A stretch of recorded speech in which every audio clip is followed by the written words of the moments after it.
Sampai-sampai ada yang mengatakan begini, Pak. Karena istimewanya anak muda, Ashabul Kahfi ini yang jumlahnya 7 orang itu tidur saja bisa membuat perubahan. Mereka tidur saja di dalam gua bisa membuat perubahan. Rata-rata sop depan itu yang diisi adalah orang tua. Ada bahkan sebagian masjid sudah sepi, masjidnya sepi, yang adzan sudah tua, zikir setelah adzan juga orang itu, yang iqomah juga orang itu, yang jadi imam juga orang itu, yang makmum juga orang itu. في القلب مشاعر أخفيها قد أشرقت الشمس عليها عن خطط لم أعبأ فيها ستكون بأيامي فرقا فحياتي قبل الحلقات تيه بضياع بشتاتي من دوننا. السلام عليكم ورحمة الله وبركاته.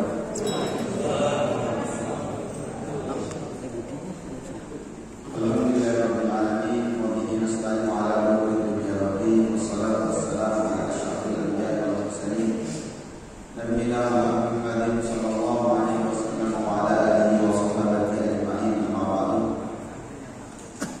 Jemaah pengajian yang dimuliakan Allah, puji syukur kita kepada Allah Subhanahu wa taala atas berbagai macam nikmat yang Allah berikan kepada kita. Malam hari ini kita dipertemukan oleh Allah di dalam masjid, tempat yang paling Allah muliakan yang ada di muka bumi ini. Mudah-mudahan berhimpunnya kita di dalam masjid bagian dari cara Allah memudahkan kita masuk ke dalam surga-Nya. Kemudian salawat dan salam kita aturkan kepada Nabi Muhammad SAW, pembawa kabar gembira bagi semua umatnya. Dan Rasulullah SAW menghendaki agar umatnya ini nanti di antara yang paling banyak dikumpulkan di mahsyar. Rasulullah berbangga dengan jumlah umatnya. Jamaah yang dimuliakan Allah, kajian kita malam hari ini tentang pemuda. Ini Ustaz Suryadi sengaja meminta tema ini karena kemarin momentumnya adalah Hari Sumpah Pemuda. Dan saya baru tahu juga kemarin ada acara kepemudaan. Ternyata Sumpah Pemuda itu ide pertama munculnya dari Madura. Ide pertama munculnya itu dari Madura. Alhamdulillah tidak ada perayaan semua usia dari semua jenjangnya. Tidak ada sumpah khusus di Indonesia ini melebihi Sumpah Pemuda. Karena itulah pemuda ini tidak hanya dalam negara, dalam agama juga mendapatkan perhatian. Maka tema pada malam hari ini adalah tentang perhatian agama terhadap pemuda. Bukan berarti kajian ini yang tua tidak perlu nyimak, yang tua juga harus nyimak. Karena yang tua juga ingin agar generasinya lebih baik. Pertama, pemuda ini di dalam Al-Quran banyak disebut baik dengan lafaz secara khusus, dengan peran secara khusus, atau tidak disebutkan lafaz tapi disebutkan kisahnya. Kadang-kadang tidak disebutkan nama, cuma ada kisah di dalamnya yang perlu kita ambil. Misalnya pertama, di dalam Al-Quran, ketika Allah Subhanahu wa taala menyebut Nabi yang disebut dengan Nabi Ibrahim alaihissalam. Nabi Ibrahim ini adalah sejak mudanya sudah dibebankan beban yang sangat berat oleh Allah. Beliau Nabi Ibrahim alaihissalam harus berhadapan dengan ayahnya, harus berhadapan dengan rajanya, harus berhadapan dengan komunitasnya. Yang diajak pertama kan bapaknya. Ya abati inni qad ja'ani minal ilmi ma lam ya'tika fattabi'ni. Wahai ayah, saya ini diberikan ilmu oleh Allah. Apa yang tidak diajarkan kepadamu, ikutilah saya. Kata Nabi Ibrahim. Ahdika siratan Saya akan memberikan jalan petunjuk ke jalan yang lurus. Terus diajak, ya abati inni akhafu ayya masaka adzabun minar rahman. Wahai ayah, saya takut nanti azab dari Allah mengenaimu. Fatakuna lisyaitani waliya, dan engkau menjadi wali-walinya setan. Apa penolakan dari ayahnya? La in lam tantahi la arjumannak. Ibrahim, kalau kamu tidak menghentikan ajakanmu itu, saya akan menajammu. Dan rajam ini adalah salah satu siksaan yang terkenal dari zaman dahulu. Proses penyiksaan sampai mati. Jadi rajam sudah dikenal dari nabi-nabi sebelumnya. Nabi Ibrahim tidak menyerah. Waktu itu muda sekali usianya. Ayahnya tidak mendengar, kaumnya tidak mendengar, rajanya apa lagi? Akhirnya tengah malam, faja'alahum judadan illa kabiran lahum la'allahum ilaihi yarji'un. Berhala-berhala yang ada di tempat itu dirobohkan semua oleh Nabi Ibrahim, kecuali satu yang disisakan. Besoknya ada pertanyaan dari raja waktu itu, man fa'ala hadza bi alihatina? Siapa yang telah melakukan ini kepada Tuhan kami? Kata mereka, kata rajanya. Kemudian mereka serentak menjawab, qalu sami'na fatan. Mereka berkata, sami'na, kami mendengar yang melakukan ini adalah fatan, seorang anak muda. Yuqalu lahu Ibrahim, namanya adalah Ibrahim. Jadi beban itu berhadapan dengan orang-orang hebat saat itu diberikan pada Nabi Ibrahim di usia mudanya. Di sejarah yang lainnya kita juga menemukan Nabi Musa alaihissalam. Nabi Musa berhadapan dengan Fir'aun, itu juga usianya muda.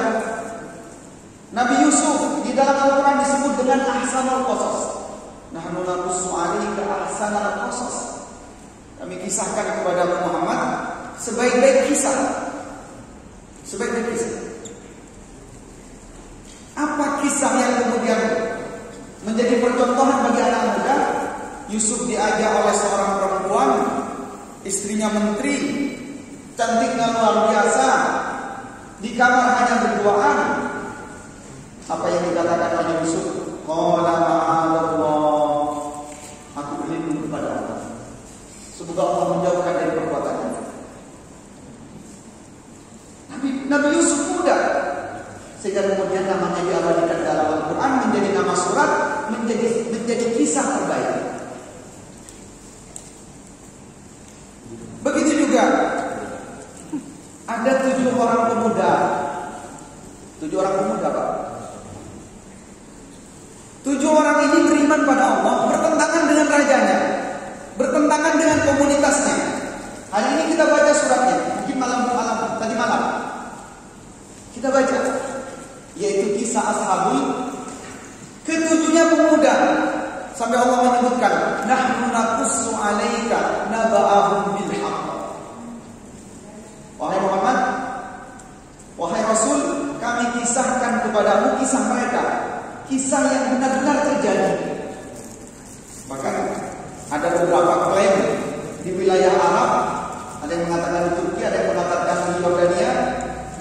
Itu ada gua yang sampai sekarang diyakini sebagai gua Ashabul Kahfi. 7 pemuda. Il awal fityatu minal kahfi. Ketika pemuda-pemuda ini pergi, mereka melarikan diri ke dalam al-kahfi, ke dalam gua. Faqalu rabbana atina min ladunka rahmah. Mereka kemudian berdoa, ya Allah, datangkan kepada kami dari sisimu rahmatmu, pertolonganmu ya Allah.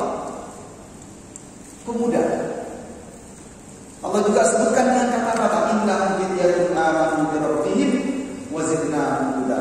Mereka adalah anak-anak muda. Dalam kisah yang lain kita mungkin menemukan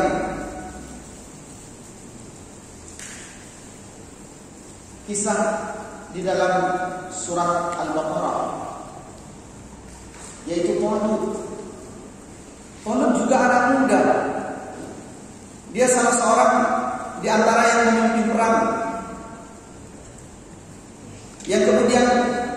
Subhanahu wa taala jadikan kemenangannya karena perang. Yang setelah itu kemudian Allah utuskan seorang nabi yang waktu itu membantu perang itu, yaitu Daud, yang kemudian mengalahkan Jalut. Itu menunjukkan bahwa Al-Quran memberikan perhatian penuh, memberikan perhatian lebih terhadap anak-anak muda. Sampai-sampai ada yang mengatakan begini, Pak, karena istimewanya anak muda, Ashabul Kahfi ini yang jumlahnya 7 orang itu, tidur saja bisa membuat perubahan. Mereka tidur saja di dalam gua bisa membuat perubahan. Itu karena istimewanya anak muda. Kenapa? Karena setelah 7 pemuda ini kemudian melarikan diri, Allah berikan hidayah orang-orang yang ada di sekitar mereka itu. Tidur saja memberikan pengaruh, apalagi bergerak. Tetapi kemudian jangan diambil poin ini, Pak. Nanti anak-anak muda tidur karena memberikan perubahan, enggak? Tidak juga. Kemudian di surat Yasin. Jadi rata-rata kan malam Jumat baca Yasin. Yasin itu jangan hanya diyakini keutamaan faedah-faedahnya. Ada yang baca Yasin karena ingin lancar rezeki. Ada yang baca Yasin karena ingin mendapatkan kemudahan dari rusaknya. Ada baca Yasin untuk orang mati dan seterusnya. Sampai-sampai kalau di utara itu hampir semua kegiatan itu mesti ada bacaan Yasin. Ya Allah alam. Bahkan mungkin mereka mengambil dari nukilan-nukilan mufassir tentang keutamaan surat Yasin. Di surat Yasin ada kisah seorang pemuda. Yang pemuda ini diutus oleh Allah Subhanahu wa taala untuk membenarkan ajakan dakwah dari dua utusan. Raja rajulun min aqsal Madinah. Dan datang seorang yang kemudian disebut ini orang muda. Tidak disebutkan namanya, tetapi disebutkan inspirasinya dalam Al-Quran. Dia datang, qala ya qaumi ittabi'ul mursalin. Dia mengatakan, wahai kaum, wahai orang-orang semuanya, ikutilah utusan-utusan ini. Ittabi'u man la yas'alukum ajra. Ikutilah oleh kalian orang yang tidak meminta upah kepada kalian. Nah, uniknya rajulun ini bukan seorang nabi. Dia disebutkan hanya, kalau di dalam tafsir disebutkan namanya Habib An-Najjar. Dia seorang tukang kayu. Badannya memang kuat.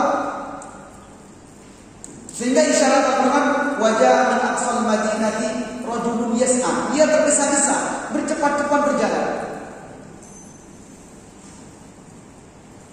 Kalau dalam detail sebagai mufassir itu dia datang di tempat seperti tempat teater di kerajaan, karena yang didatangi adalah raja-raja dari kerajaan Romawi.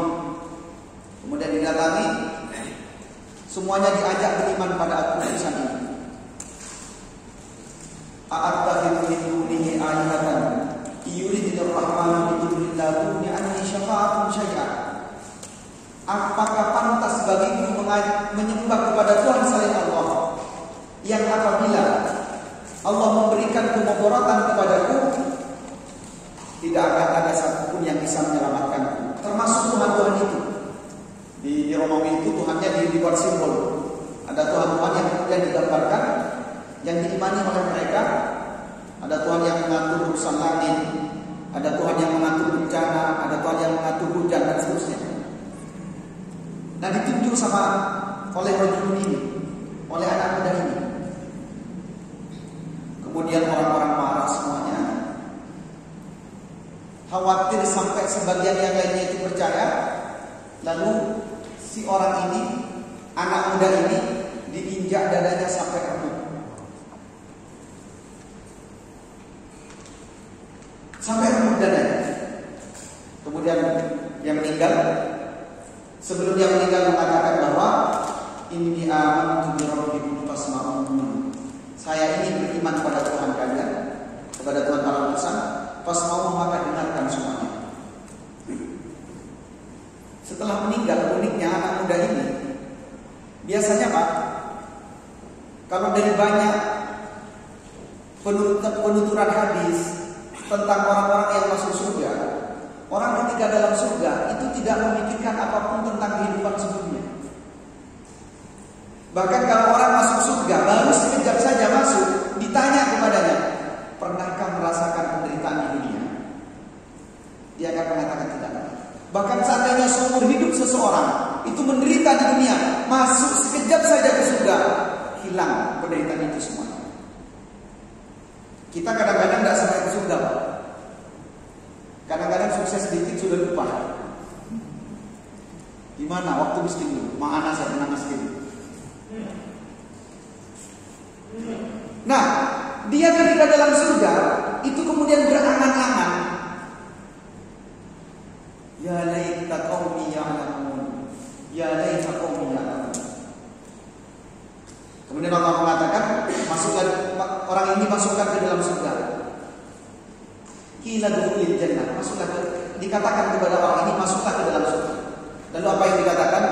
Ya laita qaumi ya'lamun. Aduhai seandainya kaumku itu tahu apa yang aku rasakan sekarang.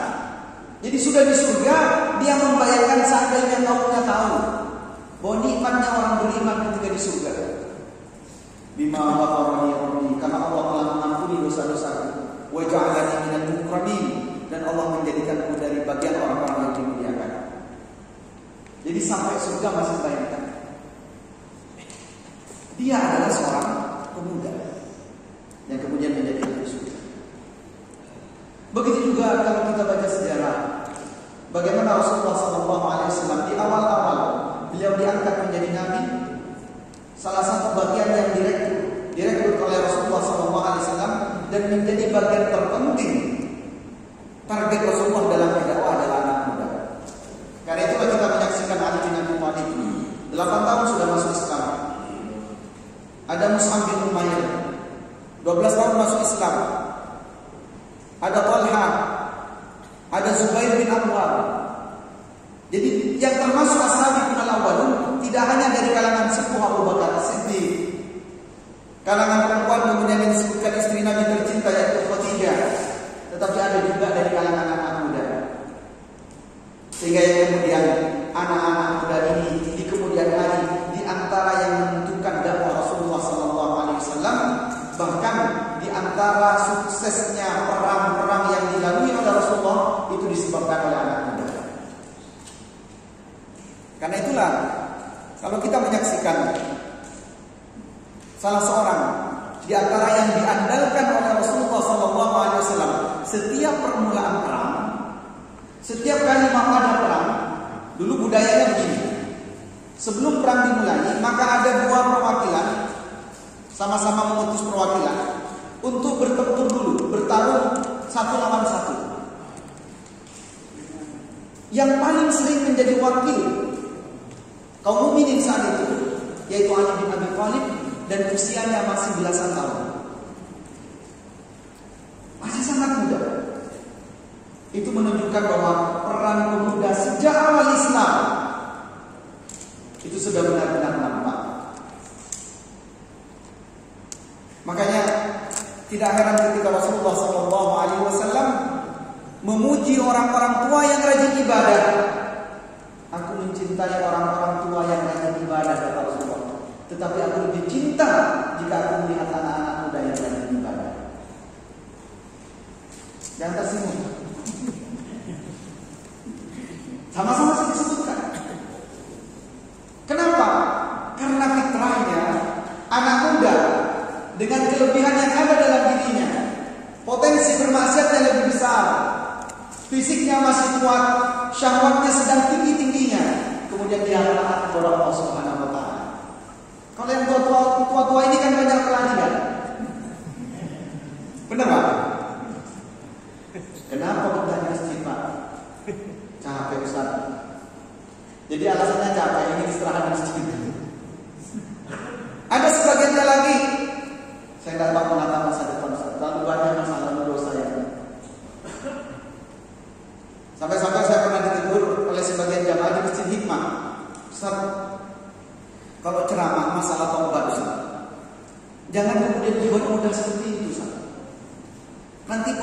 pegawai itu tidak mau tobat kecuali ketika pensiun. Karena rata-rata begitu. Lu kok bisa? Iya, saya menyaksikan sendiri. Ketika mereka aktif menjabat, itu yang dikatakan apa? Nanti kalau sudah pensiun tobat.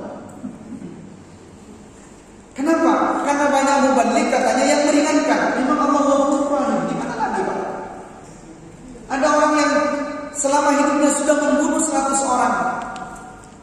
Di antara bagian hayatnya, dia pergi ingin ditunjukkan ke tempat di mana dia bisa bertobat. 100 orang dibunuh. Kemudian Allah mengampuni tobatnya. Ya artinya yang cerita-cerita begitu jangan terlalu sering disampaikan. Nanti mereka jadi lalai. Makanya sampai-sampai di antara 3 orang yang tidak akan ditoleh oleh Allah, tidak akan dilihat oleh Allah, nanti ketika dia disiksa di dalam neraka, salah satu di antaranya adalah syaikhun zalim, kakek-kakek yang terjerumus ke dalam perbuatan zina. Kenapa? Syahwatnya sudah dicabut, sudah diambil sebagian, fisiknya sudah dibuat lemah, masih melakukan perbuatan zina. Tetapi bukan kemudian untuk yang mudah-mudah legal, tidak, tetap haram. Jamaah yang dimuliakan Allah, kemudian kita saksikan di hadis-hadis Nabi Sallallahu Alaihi Wasallam bagaimana Rasulullah Sallallahu Alaihi Wasallam menyinggung anak-anak muda. Salah satu melalui Nabi perbuatan Nabi Sallallahu Alaihi Wasallam ketika mereka dilibatkan dalam pekerjaan-pekerjaan besar. Ada Usama bin Zaid yang sudah dilibatkan perang sejak usia mudanya. Lalu di masanya Abu Bakar As-Siddiq sudah dijadikan pimpinan panglima perang. Bahkan Nabi Sallallahu Alaihi Wasallam menyebutkan salah satu di antara yang akan mendapatkan naungan nanti pada Yaumul Mahsyar, hari di mana manusia dikumpulkan, yang disebutkan di dalam sebagian syarah hadis, jarak matahari jaraknya 1 mil, ada yang mengatakan 1 jengkal. Salah satu di antara yang dipayungi adalah wasyabun nasya'a fi ibadatillah, anak-anak muda yang rajin, giat gemar beribadah kepada Allah. Saya termasuk yang kagum kepada orang tua yang mampu mendidik anak di masa mudanya sudah aktif rajin di masjid. Karena dimanapun hampir kita jarang menyaksikan, apalagi di Indonesia, masjid-masjid didominasi oleh anak muda. Rata-rata sop depan itu yang mengisi adalah orang-orang tua. Ada bahkan sebagian masjid sudah sepi, masjidnya sepi, yang adzan sudah tua, zikir setelah adzan juga orang itu, yang iqomah juga orang itu, yang jadi imam juga orang itu, yang makmum juga orang itu. Dan jarang yang ditemukan begitu muda Pak. Mesti sudah tua. Kata orang Madura itu bos. Jadi inilah uniknya, luar biasanya ketika anak-anak muda kemudian terlibat dalam kebaikan. Dan saya bersyukur malam hari ini saya banyak melihat anak-anak muda. Ini pertanda bahwa Masjid Al-Falah sukses melibatkan anak-anak muda dalam kebaikan. Karena salah satu pertanyaan yang kemudian disebutkan dalam hadis secara khusus, salah satu pertanyaan yang akan ditanyakan oleh Allah Subhanahu wa taala nanti pada Yaumul Mahsyar adalah wa an syababihi, tentang masa muda. Maafna, masa muda itu dihabiskan di mana, itu juga akan ditanyakan. Lan tazula qadama 'abdin hatta yus'ala 'an arba'i shalih. Tidak akan bergeser telapak kaki seorang hamba sampai hamba itu ditanyakan tentang 4 hal. Salah satu di antara pertanyaannya adalah wa an syababihi, tentang masa mudanya dihabiskan di mana. Karena yang berat bagi kita semua apabila kita membayangkan suasana seperti itu, kemudian pertanyaannya tentang masa muda. Tetapi ingat Pak, yang sudah berlalu yang sudah sepuh-sepuh dulunya masa mudanya tidak seperti sekarang ibadahnya, ketahuilah bahwa Allah itu Maha Pengampun. Tugasnya adalah perbanyak bertaubat kepada Allah Subhanahu wa taala. Tidak hanya itu, di dalam ngerinya mahsyar itu, salah satu yang disebutkan oleh Rasulullah SAW adalah warajulun, seorang anak muda, qalbuhu mu'allaqun fil masajid. Ada yang menyebutkan secara umum ini siapapun yang hatinya tergantung di masjid. Tetapi ada yang kemudian menjadikan spesifik bahwa rajulun di situ artinya adalah anak muda. Anak muda yang hatinya tergantung di masjid. Kenapa? Karena rata-rata anak muda itu tidak betah di masjid. Kalau orang tua rajulun qalbuhu mu'allaqun fil masajid itu banyak tidak temukan. Bangun jam 3, kadang-kadang sebelum jam 3 sudah bangun, sudah nyapu masjid, bersihkan masjid, ada yang nyetel suara bacaan Al-Quran. Dari jam-jam 3 sudah siap-siap menunggu waktu subuh, menunggu jamaah yang lain. Dan rata-rata yang begitu dia orang tua, jarang yang anak. Karena itu kalau sampai qalbuhu mu'allaqun fil masajid, maka dia menjadi pemuda yang istimewa.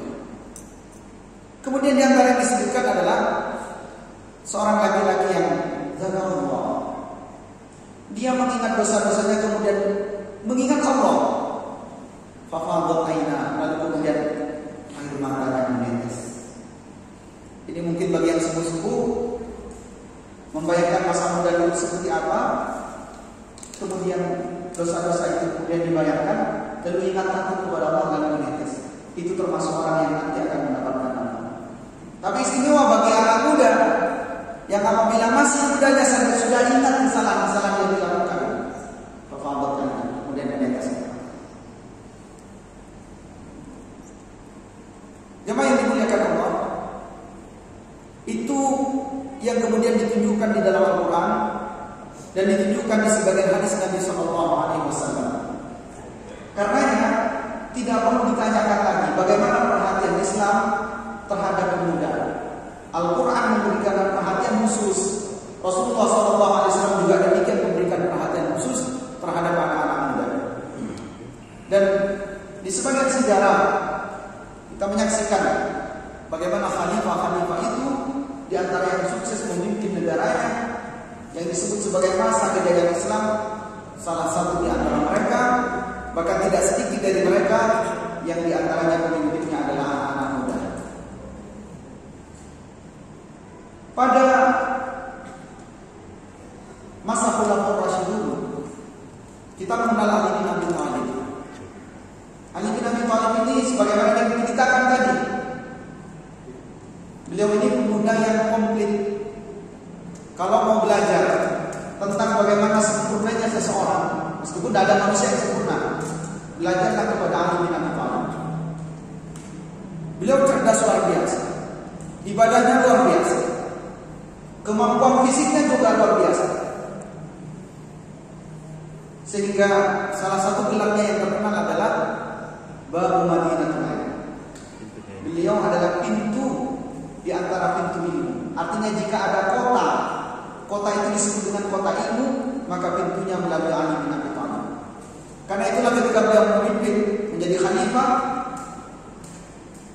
maka banyak kebijakan-kebijakan yang dampak kebaikannya kita rasakan sampai saat ini. Dahulu Al-Quran itu belum ada titik, belum ada harokat, belum ada kaidah-kaidah membaca Al-Quran seperti sekarang sebagaimana kita baca. Belum ada ilmu nahwu, belum ada ilmu sharaf. Salah satu perintah tegas pertama, permulaan pertama tentang itu adalah dari Ali bin Abi Thalib radhiyallahu anhu. Sayyidina Ali bin Abi Thalib memerintahkan salah seorang yang dianggap ilmuwan saat itu, Abul Aswad Ad-Du'ali, untuk memulai memberikan titik noktah pada Al-Quran. Dulu tidak ada titik. Gimana baca Al-Quran tanpa titik, tanpa harkat? Sekarang sudah ada titik, ada harkat, ada panduan berwarna.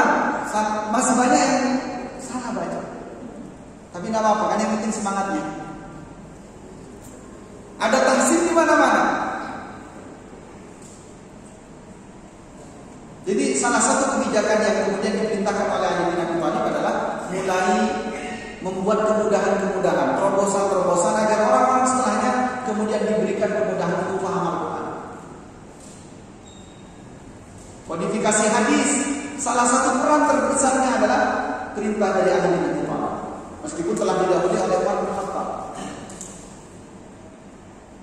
Pada masa setelahnya, pada dinasti Umayyah, mereka di antara yang berjaya memimpin umat Islam adalah rata-rata anak muda.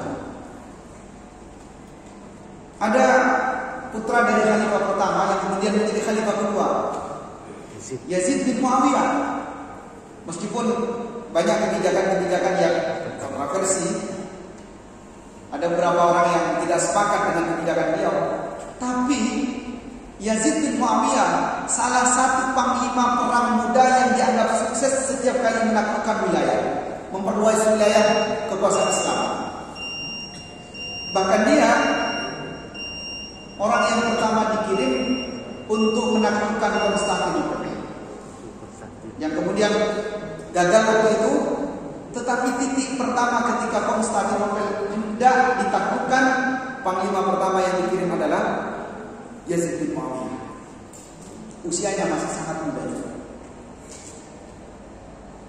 Kemudian kita melihat Umar bin Abdul Aziz, yang kemudian disebut sebagai Khulafaur Rasyidun kelima, karena dianggap sangat berperan di dalam mensukseskan kejayaan Islam pada saat itu. Dan masih banyak kejayaan-kejayaan Islam di tangan pemuda. Bahkan terakhir termasuk kita melihat bagaimana seorang Al-Fatih usianya 20 tahun mampu menaklukkan Konstantinopel. Sampai saat ini kemudian kejayaannya dirasakan. Maka mudah-mudahan kajian kita pada malam hari ini menjadikan anak-anak muda bersemangat. Kemudian kita yang tua terus memberikan uswah tauladan yang baik kepada anak-anak yang akan datang. Apabila ada hal-hal yang berkenan baik, mohon untuk diambil dan diamalkan. Apabila ada hal-hal yang kurang berkenan, mohon untuk dimaklumi dan dimaafkan. Barangkali ada pertanyaan, kita lanjutkan setelah azan. Aku atas mau